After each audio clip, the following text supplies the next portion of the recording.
ધાંગધ્રાના ભેચડા ગામના રહીશ દ્વારા જૂના ચલણી સિક્કાનો સંગ્રહ કરવામાં આવ્યો. ભારતીય અને વિદેશી ચલણી સિક્કા સહિત 500થી વધુ ચલણી સિક્કાનો સંગ્રહ કર્યો. દેશમાં ઘણા લોકોને અલગ અલગ શોખ હોય છે. વિવિધ જૂની વસ્તુઓ કે પછી ચલણી સિક્કાના સંગ્રહના શોખીન હોય છે.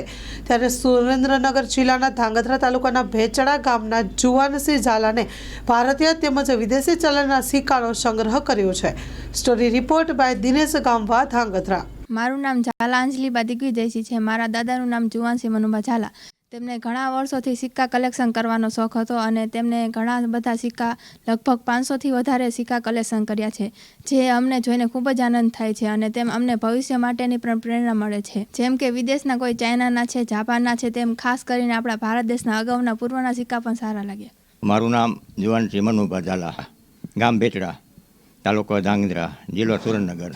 એટલે આ સિક્કાનું કલેક્શન મેં 25-30 વર્ષથી કર્યું છે. એમાં 107 સિક્કા એ દેશ વિદેશના છે, કોઈ પણ મેળવી શકે એવું નથી.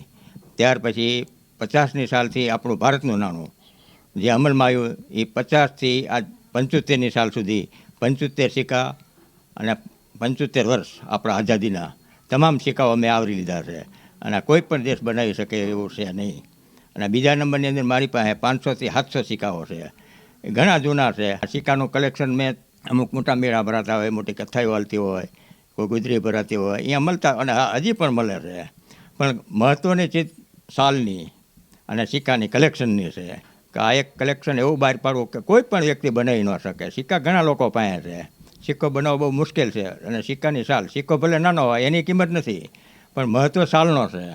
કેમ કે આ તો એક આપણા ભારતનું સંભાળનું કોઈ પણ દેશ, કોઈ પણ આપણા દેશની અંદર એકબીજા 5-6 સિક્કા છે એ સાલ વગરના છે. 2 સિક્કા આપણા છે અને 4 સિક્કા વિદેશના છે. એમાં સાલ આપી શકી નથી સરકાર કોઈ પણ. એટલે એનો પણ મેં એક સંગ્રહ કરેલો છે. એટલે એ એક પણ મહત્ત્વની ચીજ છે.